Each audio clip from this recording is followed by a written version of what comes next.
हो जाने जाना, हो जाने जाना, हो जाने जाना, है सांस जब तक तुझे मोहब्बत करेंगे जाना।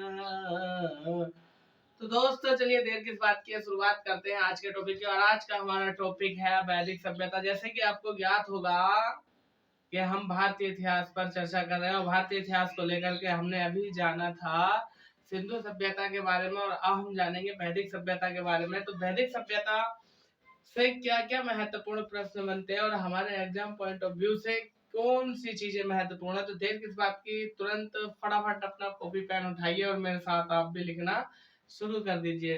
तो चलिए सबसे पहले मैं हेडिंग डाल लेता हूँ वैदिक सभ्यता। वैदिक सभ्यता, पहला प्रश्न वैदिक सभ्यता को लेकर के जो पूछा जाता है वो उसके कालक्रम को लेकर के पूछा जाता है। यदि हम बात करें वैदिक सभ्यता के संपूर्ण कालक्रम की तो 1500 ईसा पूर्व से 600 ईसा पूर्व इसका काल माना जाता है। यानी कालक्रम 1500 ईसा पूर्व से 600 ईसा पूर्व इसका कालक्रम माना जाता है। ठीक है। और बात यह आती है कि वैदिक सभ्यता इसको कहते क्यों है, क्योंकि इसका उल्लेख वेदों में मिलता है। उल्लेख हमें कहाँ मिलता है? वेदों में। वेदों में इसका उल्लेख मिलता है, इसलिए इसे वैदिक सभ्यता कहते हैं। यह इसी कारण इसका नाम वैदिक सभ्यता पड़ा। और यदि हम बात करें वैदिक सभ्यता की तो एक प्रश्न ये बनता है कि इसके संस्थापक कौन थे। इसके संस्थापक थे आर्य। और आर्य जो है संस्कृत भाषा का शब्द है। संस्थापक, इसके जो संस्थापक थे वो कौन थे? आर्य। और आर्य जो शब्द है वो किस भाषा का है? संस्कृत भाषा का शब्द है। आगे यहाँ पर आर्यों की यदि हम बात करें तो जैसे कि आपको पता होगा आर्य, आर्य का अर्थ क्या होता है? आर्य का अर्थ होता है श्रेष्ठ या उच्च कुल में उत्पन्न व्यक्ति। आर्य का अर्थ होता है अर्थ श्रेष्ठ या उच्च कुल में उत्पन्न व्यक्ति, यह आर्य का अर्थ होता है। अब हम बात करेंगे क्या कि वैदिक सभ्यता को लेकर के और क्या क्या प्रश्न बनते हैं। वैदिक सभ्यता को लेकर के प्रश्न ये बनते हैं कि भारत की प्रथम ग्रामीण सभ्यता जो मानी जाती थी वो वैदिक सभ्यता मानी जाती थी और इसके संस्थापक आर्यों को कहा जाता था। क्या कि यह भारत की प्रथम ग्रामीण सभ्यता थी। यह भारत की प्रथम ग्रामीण सभ्यता थी।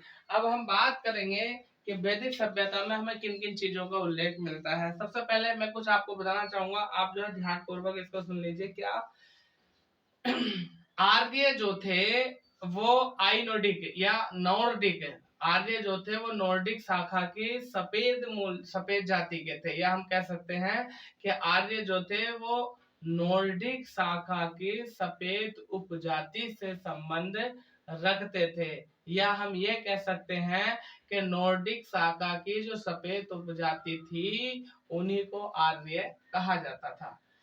ये लोग जो थे ये बलशाली थे, ताकतवर थे, बुद्धिजीवी भी थे। इन्होंने क्या काम किया? इन्होंने कमजोर लोगों को जीत लिया और जीतने के बाद उन पर शासन करना शुरू कर दिया और उनको अपना गुलाम यानी दास बना लिया। और दास का ही बना शब्द क्या? दस्यु। और दस्यु कौन कहलाए? जो इनकी गुलामी करने लगे या जिनको इन्होंने जीत लिया वो दस्यु कहलाए। और ये आगे चल करके जो दस्यु थे ये क्या बने? शूद्र बने। और यदि शूद्रों की हम बात करें तो ऋग्वेद के 10वें मंडल के ऋग्वेद के 10वें मंडल के पुरुष सूक्त में हमें शूद्र शब्द का उल्लेख मिलता है। ठीक है। तो हमने क्या करना है कि ये बलशाली थे। और यदि हम बात करें तो प्रश्न ये था, जैसे मैंने अभी आपको बताया कि नॉर्डिक शाखा के सफेद उपजाति थे, यानी जो आर्य लोग थे। मैं यहाँ पर लिख देता हूँ आर्य नॉर्डिक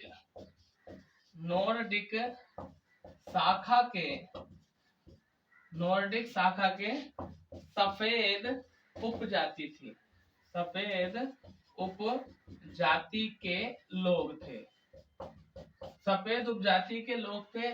और इन्होंने जो है कमजोर वर्ग के लोगों को जीत लिया, और जीतने के बाद जो उन्हें अपना दास यानी दस्यु दास बना लिया, और शूद्र कहलाए हुए आगे चलकर। और शूद्रों के उल्लेख की यदि हम बात करें तो ऋग्वेद के 10वें मंडल के पूर्व सूक्त में शूद्र शब्द का उल्लेख है। यानी ऋग्वेद के 10वें मंडल के पुरु सूक्त में उल्लेख मिलता है हमें किसका? शूद्र का। ठीक है, हमें किसका उल्लेख मिलता है? शूद्र का उल्लेख मिलता है। आगे हम बात करने वाले हैं क्या कि वैदिक सभ्यता से और क्या क्या महत्वपूर्ण प्रश्न बनते हैं। सबसे पहले मैं आपको बताना चाहूंगा कि आर्यों का मूल स्थान क्या था। तो देखिए, आप लोग मेरी बात को ध्यान पूर्वक समझ लीजिए, और यदि आपने अपना कॉपी पेन अभी तक नहीं निकाला है तो निकालने के बाद इसको नोट करना शुरू कर दीजिए। क्या प्रश्न ये बनता है कि आर्य जो थे हमारे भारत में आए थे, वो कहाँ से आए थे या कहाँ के मूल निवासी थे। तो इसके बारे में जो है कई विद्वानों ने अपने अपने अलग अलग मत व्यक्त किए हैं। सबसे पहले मैं बात करूंगा स्वामी दयानंद सरस्वती की कि इन्होंने क्या कहा था। नंबर एक पर आ जाता है आपका स्वामी दयानंद सरस्वती। तो स्वामी दयानंद सरस्वती ने क्या कहा था? इन्होंने ये कहा था कि आर्य तिब्बत से आए हैं, आर्य तिब्बत से आए हैं। और क्यों आए हैं? इसलिए कहा इन्होंने क्योंकि आर्य लोग जो थे वो तिब्बत की स्त्रियों की भांति दिखते थे, यानी जिस तरह से तिब्बत की स्त्रियां होती थी उसी तरह के जो थे वो आर्य लोग थे। दूसरी बात यदि हम करें तो बाल गंगाधर तिलक ने क्या कहा था? बाल गंगाधर तिलक ने ये कहा था कि ये उत्तरी ध्रुव से आए हैं। दूसरे व्यक्ति कौन थे? इन्होंने कहा था कि आर्य तिब्बत से आए हैं। दूसरे व्यक्ति थे बाल गंगाधर तिलक। बाल गंगाधर तिलक ने क्या कहा था कि आर्य जो है उत्तरी ध्रुव से आए हैं।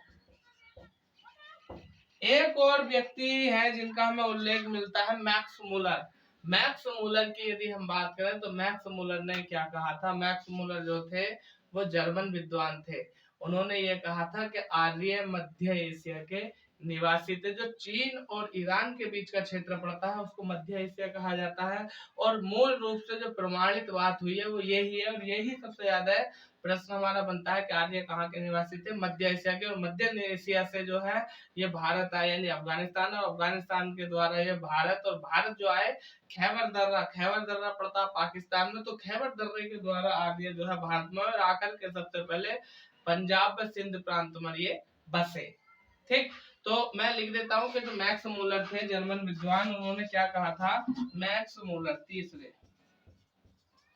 मैक्स मूलर ने क्या कहा था कि आर्य मध्य एशिया कि ये मध्य एशिया के निवासी थे, और मध्य एशिया से आए थे। कौन आए थे? आर्य लोग।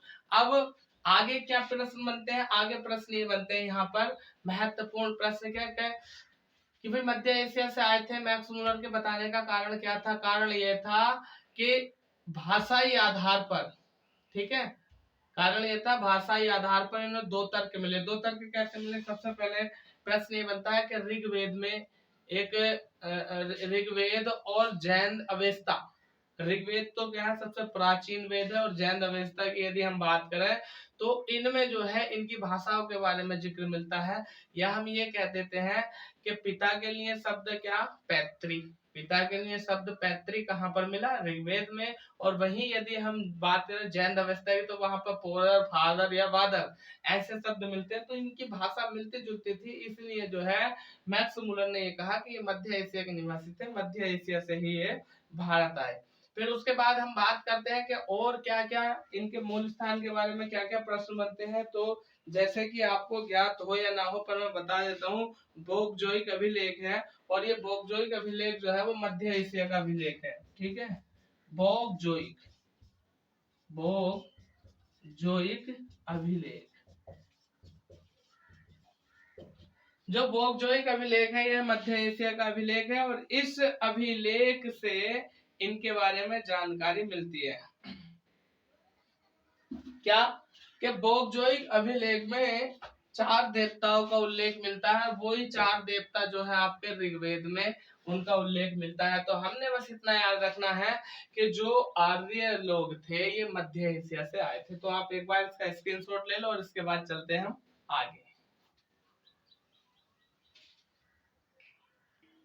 अब क्या है, जैसे हम बात कर लेते हैं, अभी जैसे हमने बात करी थी बौगजोइक अभिलेख की, तो मैं बौगजोइक अभिलेख के बारे में थोड़ा सा बता देता हूँ। क्या बता देता हूँ कि इस अभिलेख से भी आर्यों के बारे में पता चलता है। जैसे एक और व्यक्ति हुए हैं जिनका नाम है अविनाश चंद्र दास। अविनाश चंद्र दास ने क्या बताया है, इन्होंने ये बताया है कि आर्य जो थे वो सप्त सैंधव प्रदेश से आए थे, या आर्यों का जो मूल स्थान था वो सप्त सैंधव प्रदेश था। ठीक है, तो यहाँ से महत्वपूर्ण प्रश्न बौगजोइक अभिलेख को लेकर के कई बार परीक्षाओं में पूछा भी गया कि बौगजोइक अभिलेख है क्या। मैं इसके बारे में थोड़ा सा आपको बता देता हूँ। तो चलिए, बौगजोइक अभिलेख, ठीक है, बौगजोइक अभिलेख। देखिए, बौगजोइक अभिलेख के सबसे पहला प्रश्न के यह प्राप्त कहां से हुआ। यह जो प्राप्त हुआ है, यह प्राप्त हुआ था मध्य एशिया से, या हम सीधा ये कहते हैं एशिया माइनर से। एशिया माइनर, और एशिया माइनर कहां पर पड़ता है, ईरान के आसपास। एशिया माइनर से बौगजोइक अभिलेख हमें प्राप्त हुआ था। और बात यदि करें हम कि ये कब का है, तो इसके लिए प्रश्न बनता है ये कब का है, 1400 ईसा पूर्व। 1400 ईसा पूर्व का यह अभिलेख है। और क्या प्रश्न इस अभिलेख को लेकर के बनते हैं कि इस अभिलेख की भाषा क्या है। यदि भाषा की हम बात करें तो इंडो ईरानी, इंडो ईरानी, इंडो ईरानी इसकी भाषा है। इंडो ईरानी का तात्पर्य है इंडिया और ईरान, यानी इंडिया और ईरान की भाषा। अब इससे पता क्या लगता है, इससे प्रमाण, महत्वपूर्ण प्रमाण ये मिलता है कि इसमें हमें 4 देवताओं का उल्लेख मिलता है, और वो देवताओं का उल्लेख ही हमें ऋग्वेद में मिलता है। यानी हम कह सकते हैं कि इसमें 4 ऋग्वेदिक कालीन देवताओं का उल्लेख मिलता है। और ये कौन कौन से हो गए, जैसे कि आपके इंद्र हो गए, वरुण हो गए, मित्र हो गए और नासत्य हो गए। ठीक है, इसमें चार ऋग्वेदिक देवताओं का उल्लेख मिलता है, देवताओं का उल्लेख मिलता है। कौन से, इंद्र हो गए, नंबर 2 वरुण हो गए, नंबर 3 मित्र हो गए, और नंबर 4 जो हो गए नासत्य हो गए।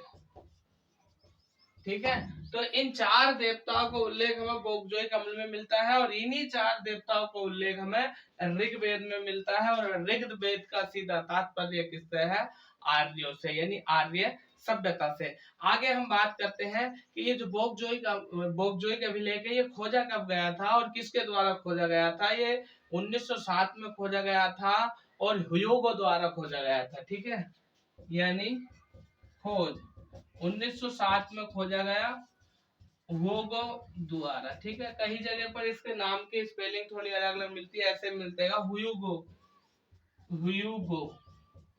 ठीक है, ह्यूगो द्वारा जो है ये खोजा गया था। तो ये बौगजोइक अभिलेख की बात हम करते हैं, और सबसे पहले हम बात करते हैं क्या कि बौगजोइक अभिलेख के बारे में और क्या क्या प्रश्न बन सकते हैं। प्रश्न ये भी बन जाता है कि बौगजोइक अभिलेख क्या था। बौगजोइक अभिलेख जो था एक संधि अभिलेख था, यानी संधि अभिलेख के हितकाई के एक शासक हुए थे सबली राघु, और मिताली शासक हुए थे मृत्यु पूजा, या हम कहते हैं मात्य पूजा, मात्य पूजा और हितासायक, मात्य पूजा और हाँ हिताताई, मात्य पूजा और हिताताई जो शासक थे, इन दोनों के बीच में एक संधि हुई थी, और वो संधि जो लिखी हुई थी इस बौगजोइक अभिलेख पर लिखी हुई थी। इसी अभिलेख के द्वारा इनकी संधि हुई थी। अब हम बात करेंगे वैदिक सभ्यता को लेकर के कि वैदिक सभ्यता के बारे में क्या क्या महत्वपूर्ण प्रश्न बन जाते हैं। तो मैं यहाँ पर लिख देता हूँ कि वैदिक सभ्यता को 2 भागों में बांटा गया है। वैदिक सभ्यता, वैदिक सभ्यता को मुख्य रूप से 2 भागों में बांटा गया है। पहले भाग की यदि हम बात करें तो पहला भाग है ऋग्वेदिक काल, ऋग्वैदिक काल। और ऋग्वैदिक काल की यदि हम बात करें तो इसके टाइम को लेकर के पूछ लेता 1500 ईसा पूर्व से 1000 ईसा पूर्व। इसका जो टाइम था 1500 ईसा पूर्व से 1000 ईसा पूर्व। फिर इसके लिए प्रश्न ये बन जाता है कि इसमें सिर्फ ऋग्वेद की रचना हुई थी, यानी जो ऋग्वेदिक काल है इसमें सिर्फ जो रचना हुई थी वो ऋग्वेद की हुई थी। या हमारे 4 वेद हैं, 4 वेदों में सबसे प्राचीन वेद है ऋग्वेद, और ऋग्वेद की इसमें रचना हुई थी। या हम ये कह दें कि वैदिक कालीन साहित्य था, या वैदिक संहिता जो कहा जाता है, यानी वैदिक कालीन साहित्य। और वैदिक कालीन साहित्य जो था वो ऋग्वेद था, या वैदिक संहिता जिसे कहा जाता है। या हम कह सकते हैं इसमें जो रचना हुई वो एक वेद की हुई थी। अब हम बात करेंगे कि दूसरा जो काल था उसको क्या कहा गया, उत्तर वैदिक काल।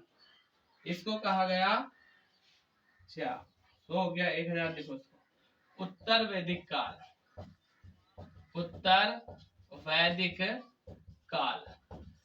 दूसरा ऋग्वैदिक सभ्यता को, यानी वैदिक सभ्यता को 2 भागों में बांटा गया था। दूसरा भाग था उत्तर वैदिक काल। और उत्तर वैदिक काल के यदि हम बात करें तो इसके काल क्रम को भी पूछ लेता है। इसका जो काल है यानी जो टाइम है वो 1000 ईसा पूर्व से 600 ईसा पूर्व इसका कालक्रम माना जाता है। ठीक है, तो दोस्तों 3 वेदों की रचना इसमें हुई है उत्तर वैदिक काल में, और एक वेद जिसका नाम है ऋग्वेद, ऋग्वेद की रचना जो हुई है वो ऋग्वैदिक काल में हुई है। अब हम यहाँ से सीधा चलेंगे वेदों की ओर कि कौन सा वेद है और क्या है, और कौन सा पहला, और किस वेद में हमें किस चीज की जानकारी मिलती है। तो आप एक बार इसका स्क्रीनशॉट ले लो और उसके बाद आगे चलते हैं। तो चलिए अब हम जान लेते हैं वेद के बारे में। तो वेद को लेकर के यहाँ पर क्या क्या महत्वपूर्ण प्रश्न बनते हैं। सबसे पहला प्रश्न हम लोग जान लेते हैं क्या, कि वेद किस भाषा का शब्द है। तो वेद जो है ये किस भाषा का शब्द है, संस्कृत। संस्कृत भाषा का जो शब्द है वो क्या है, वेद। और वेद जो बना है वो किससे बना है, एक धातु पूछी जाती है विद धातु, यानी विद धातु और आर्ध प्रत्यय से ही मिलकर के बना है। यानी विद धातु और प्रत्यय है आध, यानी ध, इनसे मिलकर के, विद्या वाला ध है ये, इनसे मिलकर के जो है वेद शब्द की उत्पत्ति या निर्माण किया गया है। तो आपसे प्रश्न यही पूछा जाएगा कि वेद जो है वो किस भाषा का शब्द है। वेद जो है संस्कृत भाषा का शब्द है, जिसका अर्थ होता है ज्ञान राशि या ज्ञान का भंडार, या प्रॉपर हम बोल देते हैं ज्ञान। ठीक है, जिसका अर्थ क्या होता है, इसका अर्थ होता है ज्ञान या ज्ञान राशि। अब हम बात करते हैं वेदों की रचना की। तो देखिए वेदों की रचना नहीं हुई। रचना की यदि हम बात करें तो रचना वह कहलाता जो किसी के द्वारा रचित हो। वेदों की रचना नहीं हुई है, इनको संकलन किया गया। संकलन करने का मतलब है इकट्ठा करना, कुछ यहाँ से कुछ वहां से, इस तरह से।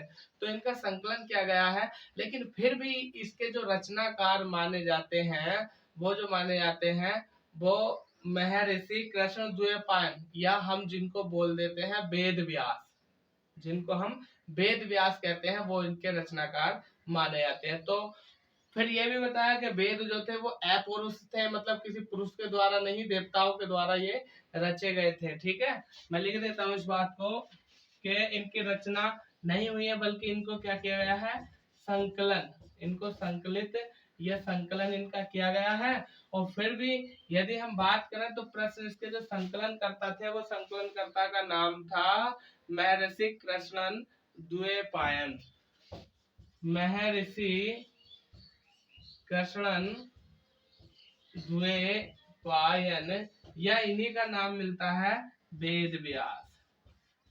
यानी वेदों की रचना किसने की थी, वेद व्यास ने वेदों की रचना की थी। ठीक है, और फिर यह भी बताया जाता है कि वेद जो थे वो कैसे थे, अपौरुष थे। यह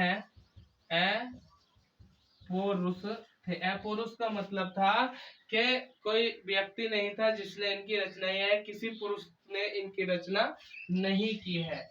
यानी पुरुष द्वारा रचना इनकी नहीं हुई है। आगे क्या क्या महत्वपूर्ण प्रश्न, वेद और वेदों से जो हमें जानकारी मिलती है वो किसकी मिलती है, ये देवीय ज्ञान था, या हम कह सकते हैं देवीय ज्ञान का ही अंश क्या है, वेद है। अब महत्वपूर्ण चीज कि वेद कुल मिलाकर के कितने हैं, तो वेदों की संख्या तो आप लोगों को पता होगा, बहुत इजी क्वेश्चन है। वेदों की संख्या 4 और 4 कौन से, जैसे आपका ऋग्वेद काल हो गया, यजुर्वेद हो गया, सामवेद हो गया और अथर्ववेद हो गया, ठीक है। और इनमें जो प्राचीनतम वेद माना जाता है, जो प्राचीनतम वेद है जिसकी वैदिक काल में रचना हुई थी, उसका नाम है ऋग्वेद, ठीक है। और यहीं से प्रश्न बनता है कि नवीनतम वेद किसे माना जाता है, जो आपका अथर्ववेद है उसे नवीनतम वेद माना जाता है। तो मैं यहाँ पर अब लिखने वाला हूँ वेदों की संख्या 4।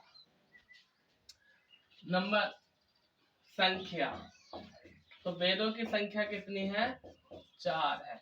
नंबर 1 आता है आपका ऋग्वेद, और ये जो था वो प्राचीन वेद है। नंबर 2 ये प्राचीन वेद है, और प्राचीन वेद से क्या क्या प्रश्न बनते हैं। वेदों की संख्या 4, सबसे प्राचीन जो वेद है आपका वो है ऋग्वेद, और इसके बाद दूसरे नंबर पे जो वेद आता है उसका नाम है यजुर्वेद, यजुर्वेद। और तीसरे नंबर पर जो आता है वह है सामवेद, और चौथे नंबर पर जो आता है वह अथर्ववेद, अथर्ववेद। तो यहाँ से ऋग्वेद हो गया आपका प्राचीन वेद, और अथर्ववेद हो गया आपका नवीनतम या नवीन वेद। तो यहाँ से भी प्रश्न पूछ सकता है कि वेदों में सबसे प्राचीन वेद कौन सा है, ऋग्वेद, और नवीनतम वेद कौन सा है, अथर्ववेद, ठीक है। उसके बाद प्रश्न ये बनता है क्या कि जो वेद है ये पहला हो गया, दूसरा हो गया और तीसरा हो गया, इन तीनों वेदों, पहला दूसरा तीसरा, इन तीनों वेदों को वेद त्रय कहा जाता है। यानी पहला दूसरा और तीसरा, इन तीनों वेदों को वेद त्रय कहा जाता है। ऋग्वैदिक काल में यदि हम बात करें तो ऋग्वैदिक काल में केवल और केवल ऋग्वेद की रचना हुई है। बाकी इन तीनों वेदों की रचना जो हुई है वो उत्तर वैदिक काल में हुई है। अन्य वेदों की रचना उत्तर वैदिक काल में हुई है। अब यहाँ से एक प्रश्न ये आता है कि आदि मानव का सबसे प्राचीनतम ग्रंथ कौन सा माना जाता है। तो आदि मानव का सबसे प्राचीनतम ग्रंथ जो माना जाता है वो ऋग्वेद को माना जाता है। मैं लिख देता हूँ यहाँ पर, आदि मानव का सबसे प्राचीनतम आदि मानव का सबसे प्राचीनतम ग्रंथ वो है ऋग्वेद। आदि मानव का सबसे प्राचीनतम ग्रंथ जो माना जाता है वो ऋग्वेद को माना जाता है। अब हम बात करेंगे एक वेदों को लेकर के किस वेद से क्या महत्वपूर्ण प्रश्न बनते हैं। तो हमारा सबसे पहले आप लोग हेडिंग डाल लीजिए ऋग्वेद। अब हम ऋग्वेद के बारे में जानेंगे कि यहाँ से क्या क्या प्रश्न बनते हैं। एक बार आप इसका स्क्रीनशॉट ले लीजिए और उसके बाद चलते हैं हम सीधा आगे। तो चलिए ऋग्वेद, ऋग्वेद, तो देखिए ऋग्वेद से क्या क्या महत्वपूर्ण प्रश्न बनते हैं इसके बारे में हम बात करते हैं, ठीक है। ऋग्वेद प्राचीन ग्रंथ है, प्राचीन ग्रंथ है, और प्राचीन ग्रंथ है ऋग्वेद की। यदि हम बात करें तो भारत ही नहीं बल्कि संपूर्ण विश्व की प्राचीनतम रचना माना जाता है। किसको, ऋग्वेद को। और ऋग्वेद की यदि हम बात करें तो इसमें दैविक स्तुति है। क्या है, दैविक स्तुति। दैविक स्तुति की यदि हम बात करें तो जैसे कि आपके प्रार्थना हो गई, श्लोक हो गई और मंत्र हो गए। यानी प्रार्थना, श्लोक और मंत्र, ठीक है। यह दैविक स्तुतियों का वर्णन इसमें मिलता है। उसके बाद हम बात करते हैं क्या कि इस ऋग्वेद में मंडल कितने हैं। ऋग्वेद में कुल मिलाकर के 10 मंडल है। फिर प्रश्न ये बन जाता है कि इसमें सूक्त कितनी है। इसमें सूक्त 1028 सूक्त है। और यदि हम बात करें ऋचाओं की या मंत्रों की, तो 10,562 इसमें क्या मिलती है, ऋचाएं या मंत्र मिलते हैं। तो प्रश्न ये बन जाता है कि यह चारों वेदों में प्राचीन है। यह चारों वेदों में प्राचीन या पुराना या सबसे पहले का लिखा हुआ वेद है। और यदि हम बात करें इसकी कि इससे जानकारी हमें और किस चीज की मिलती है, आर्यों की भी क्या जानकारी मिलती है, उनका सामाजिक जीवन, राजनीतिक जीवन व उनकी झांकियों के बारे में हमें पता मिलता है। यानी इसमें जानकारी आर्यों की मिलती है। और आर्यों की भी जानकारी कैसी, सामाजिक, राजनीतिक व धार्मिक जानकारी मिलती है हमें आर्यों के जीवन की। और यहीं पर यदि हम बात करें तो ऋग्वेद को भी जो है दो भागों में विभाजित किया गया है। दो भाग कौन कौन से, एक कहलाता है आपका अष्टक क्रम और दूसरा कहला जाता है मंडल क्रम। ठीक है, इसके दो भाग हैं, भाग बराबर दो। नंबर एक अष्टक क्रम और नंबर दो मंडल क्रम। और मंडल क्रम की यदि हम बात करें तो जैसे कि आपको ज्ञात होगा कि समस्त ग्रंथ जो है 10 मंडलों में लिखे गए हैं। समस्त ग्रंथ 10 मंडलों में लिखे गए। आगे हम बात करते हैं कि ऋग्वेद से हमें और क्या क्या प्रश्न बनते हैं। क्या ऋग्वेद में प्रत्येक ऋचा के साथ उससे संबंधित ऋषि व देवता का उल्लेख है। क्या कि ऋग्वेद के जितने भी ऋचाएं, किस ऋचा का उल्लेख, किस ऋचा को किसने लिखा है और वो किस देवता से संबंधित है। ठीक है, तो हम लिखेंगे प्रत्येक ऋचा के साथ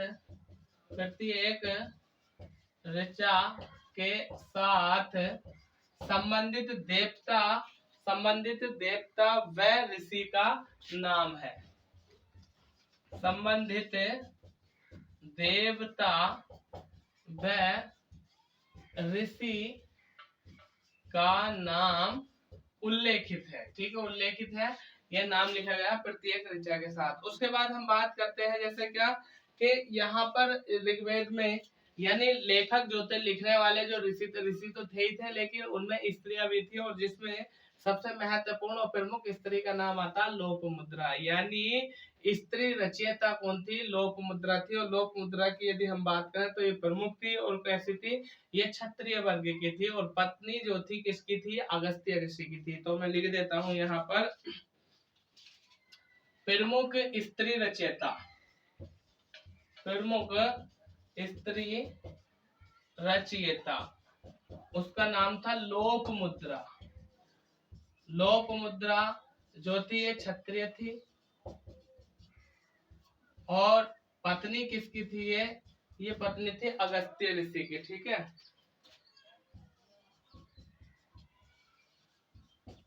अगस्त्य ऋषि की ये पत्नी थी। उसके बाद हम बात करते हैं कि ऋग्वेद से और हमें क्या क्या जानकारी मिलती है। तो आपको ज्ञात होगा कि ऋग्वेद के दूसरे और 7वें मंडल की रचना सबसे प्राचीन रचना है। यानी प्रारंभ में जो ऋग्वेद के मंडलों में जो प्राचीन मंडल है इसके, वो 7वां और दूसरा, यानी दूसरे और 7वें मंडल की रचनाएं प्राचीन है। दूसरे और 7वें मंडल की रचनाएं प्राचीन है या ऋचाएं प्राचीन है। यानी दूसरे और 7वें मंडल की ऋचाएं प्राचीन है। पहला और 10वें मंडल की यदि हम बात करें तो ये सबसे बाद में जोड़ा गया था। पहला और 10वां मंडल सबसे बाद में जोड़ा गए थे। मंडल सबसे बाद में जोड़े गए थे, सबसे बाद में जोड़े गए थे। आगे और क्या क्या महत्वपूर्ण प्रश्न मिलते हैं, यहीं पर ऋग्वेद का एक और मंडल है जिसको कहते हैं 8वां मंडल। 8वें मंडल की जो हस्तलिपि है उसको क्या कहा गया, खिल कहा गया। यानी जो हैंडराइटिंग है, हैंडराइटिंग को हस्तलिपि बोलते हैं, हस्तलिपि को क्या कहा गया, खिल कहा गया। ठीक है, 8वें मंडल की हस्तलिपि को 8वें मंडल की हस्तलिपि को क्या कहा गया है? खिल कहा गया है। ठीक है, तो ये प्रश्न कई बार पूछा भी गया है कि ऋग्वेद के 8वें मंडल को क्या, 8वें मंडल के हस्तलिपि को क्या कहा गया? खिल कहा गया।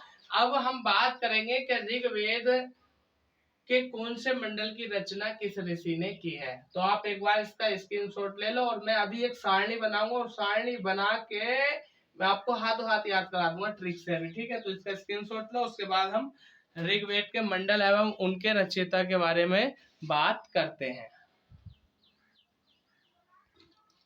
तो जैसे कि आप यहाँ पर देख रहे हैं, यहाँ पर मैंने लिखा है मंडल का नाम और इधर लिखा है रचयिता। ठीक है, तो जैसे आपको बताया कि ऋग्वेद में कुछ कितने मंडल हैं? 10 मंडल हैं, और प्रत्येक मंडल के रचयिता का नाम यहाँ पर मैंने लिखा है। तो आप लोग ध्यान पूर्वक सुनो, मैं अभी हाथों हाथ आपको रटवा दूंगा बस 2 मिनट में। क्या मंडल और इधर रचयिता, प्रथम मंडल। अब आप ऐसा मान के चलो कि जब मंडलों की रचना करने के लिए ऋषियों को बुलाया गया, तो पहली बार यानी प्रथम मंडल यानी पहली बार कितने ऋषि आए? अनेक ऋषि। ठीक है, तो अनेक यहाँ पर ऋषि का नाम है, यानी सबसे पहले मंडल को लिखने के लिए कितने ऋषि आए? अनेक ऋषि आए। फिर उन ऋषियों में क्या हुआ कि सबको बैठा दिया, और बैठाने के बाद उन लोगों से जब बात की, तो एक ऋषि था, यानी दूसरी बार या द्वितीय, जब दूसरे मंडल को लिखने के लिए एक व्यक्ति को बुलाया, तो वो क्या करेगा? ग्रस्त का मतलब गृहस्थी से संबंधित था, या ऐसे कहो गिरा हुआ था, वह गृहस्थी से संबंधित था, या यूं कह दो गिरा हुआ था। तो दूसरे मंडल की रचना उससे नहीं हुई। भैया हमारे बस की बात, हम तो वैसे गिरे हुए हैं, गृहस्थ मत यानी गिर गया। तीसरी बार कौन आए? विश्वामित्र, यानी विश्वामित्र, या कहते हैं भाई तूने मेरा 3 बार क्या तोड़ दिया? विश्वास। अब तू मेरा क्या नहीं है? मित्र। एक बार विश्वास तोड़ा, दूसरी बार विश्वास तोड़ा, अब तीसरी बार भी तूने विश्वास तोड़ दिया, यानी तू मेरा विश्वास का मित्र नहीं है। तो हम कह सकते हैं कि तीसरे मंडल की रचना जो की थी वो किसने की थी? विश्वामित्र ने। अब क्या अनेक ऋषि आए, फिर गिर गए, फिर विश्वामित्र भी आए। इन सबकी बातों को सुनकर मेरे सर में दर्द होने लगा। तो 4 आदमी बोले, भाई टेंशन क्यों ले रहे हो? 4 यानी चतुर्थ, बाम लो और देव का नाम लो, यानी बाम लगाओ और देव का नाम लो, यानी बाम देव। सर का दर्द खत्म। 4 आदमी ने कहा, यानी 4 से मतलब चतुर्थ मंडल बाम देव। अब क्या पंचम यानी 5 बज गए लिखते लिखते। पंचम यानी 5, अत्री मतलब रात्रि, यानी 5वें मंडल की जो रचना हुई वो रात्रि में, रात्रि नहीं अत्री ने की। ठीक, अब कहना षष्टम का मतलब है 6, यानी छठा, या 60। ऐसे कहते भैया आपको गैस लानी है, तो गैस कहाँ से लानी है? भारद्वाज गैस एजेंसी, यानी भारद्वाज वालों की गैस लेनी है आपको। और वो कितनी देते हैं? बहुत सस्ती देते हैं। कितने रुपए किलो? 60 रुपए किलो, या यूं समझ लो 60 रुपए का पूरा सिलेंडर देते हैं। कौन? भारद्वाज गैस वाले। तो छठा 60 याद रखना, 60 रुपए। कौन? भारद्वाज। अब कह रहे हैं सप्तम यानी 7वें नंबर पर कौन आए? वशिष्ठ। तो जैसा आपको याद होगा रामचंद्र जी और लक्ष्मण जी, और इनके साथ में कौन थे? वशिष्ठ जी, यानी 7 में कौन थे? वशिष्ठ। 7 का मतलब सप्तम, और सप्तम के साथ कौन थे? वशिष्ठ थे। उसके बाद बात करते हैं अष्टम की। तो 8वें नंबर पर जो आए थे वो कर्णव्य अंगिरा आए थे, ये आपने याद रखना। फिर 9वें और 10वें बोले यार अनेक ऋषि को बुलाओ, यही इनकी रचना कंप्लीट करेंगे। तो 9वें के अनेक ऋषि और 10वें के भी अनेक ऋषि। तो ये जो था, ये बात करी थी हमने मंडल और उससे संबंधित रचयिता को। आप ना वीडियो को दोबारा देखो इसको, और देखो चुटकियों में यूं याद हो जाएंगे आपके। ठीक है, आगे हम बात करते हैं कि ऋग्वेद में और हमें किस चीज का उल्लेख मिलता है। तो ऋग्वेद में हमें 5 जनों का उल्लेख मिलता है। जन कहते हैं व्यक्ति को। कौन से? यदु, बृहत, वृष, पुरु और अनु। इन 5 जनों का उल्लेख मिलता है। और एक प्रश्न ये बनता है कि ऋग्वेद के जो पाठ्यकर्ता होते हैं या इसके मंत्रों का जो उच्चारण करते हैं उन्हें क्या कहा जाता है? होत्र ऋषि कहा जाता है, या होत्र ऋषियों द्वारा जो है इसके मंत्रों का उच्चारण किया जाता है। तो मैं लिख देता हूं, ऋग्वेद के रचनाओं का उच्चारण करने वाले को क्या कहा जाता है? होत्र ऋषि, या हम ये इसको ऐसे कह देते हैं क्या कि मंत्रों का उच्चारण होत्र ऋषियों द्वारा किया जाता था। मंत्रों का उच्चारण होत्र ऋषियों द्वारा किया जाता था। या हम ये कह सकते हैं कि होत्र कहा जाता था कि न ऋग्वेद के पाठकर्ताओं को। ठीक है, फिर यहीं पर यदि हम बात करें तो प्रश्न ये बनता है कि 10वें मंडल को किस नाम से जाना जाता है? तो ऋग्वेद के 10वें मंडल को इसको पुरुषसूक्त नाम से जाना जाता है। पुरुषसूक्त, पुरुषसूक्त नाम से जाना जाता है किसको? ऋग्वेद के 10वें मंडल को। इसके अनुसार क्या है? ऋग्वेद के 10वें मंडल को पुरुषसूक्त नाम से जाना जाता है। और इसके अनुसार क्या है? इसके अनुसार ये है कि मनुष्य की उत्पत्ति बताइए, मनुष्य की उत्पत्ति जो बताइए। इसके अनुसार ये कहा कि ब्राह्मण से जो उत्पन्न है, ब्राह्मण से उत्पन्न क्या? आपको मालूम होगा कि ऋग्वेद में समाज को 4 वर्गों में बांटा गया है। ये हम ये कह सकते हैं कि व्यक्ति की उत्पत्ति या व्यक्तियों को 4 भागों में बांटा गया। कौन से?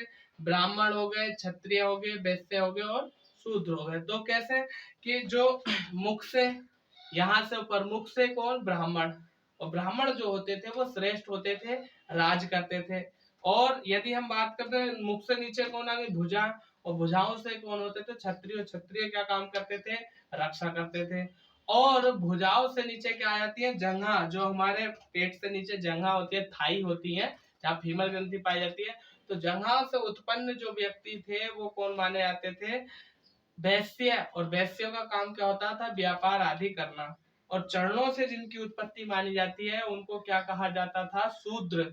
और शूद्रों का कार्य क्या होता था? दास या सेवा कार्य करना। तो मैं लिख देता हूँ, समाज 4 भागों में, यानी हम कह सकते हैं इसके अनुसार 4 वर्गों में विभाजित किया गया, 4 वर्गों में विभाजित। और 4 वर्गों में विभाजित। नंबर 1 हम बात करते हैं तो कहता है ब्राह्मण। ठीक है, नंबर 1 ब्राह्मण। ब्राह्मण। और ब्राह्मण किससे कहलाते थे? मुख से। नंबर 2 क्षत्रिय। क्षत्रिय। और क्षत्रिय किससे कहलाते थे? भुजाओं से, यानी भुजाओं से उत्पन्न हुए हैं कौन? क्षत्रिय। और नंबर 3 वैश्य। और वैश्य जंघाओं से, जंघाओं से उत्पन्न वैश्य। और नंबर 4 में यहाँ पर लिख देता हूँ शूद्र। और शूद्र का स्थान क्या बताया? चरण। या चरण को ही हम क्या बोल देते हैं? पैर या पाद। ठीक है, तो पाद से यानी चरण से उत्पन्न कौन है? शूद्र। तो आप इसका भी एक बार स्क्रीनशॉट ले लो और उसके बाद चलते हैं हम आगे के ऋग्वेद से और क्या क्या प्रश्न बनते हैं।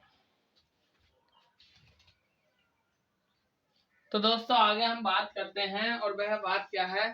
जैसे कि यहाँ पर मैंने लिखा है क्या कि इधर लिखा है मैंने वेद का नाम और इधर लिखा पुरोहित या उसका पाठकर्ता। हमने अभी जाना ऋग्वेद के जो पाठकर्ता होते हैं, जो उसके ऋचाओं का पाठ पढ़ते हैं, उनको क्या कहा जाता है? होत्र या होता। ठीक है, तो यहाँ पर जैसे कि हमारे 4 वेद हैं और चारों वेदों के जो पाठ्यकर्ता हैं किसको क्या कहा जाता है? ये मैंने लिखा है।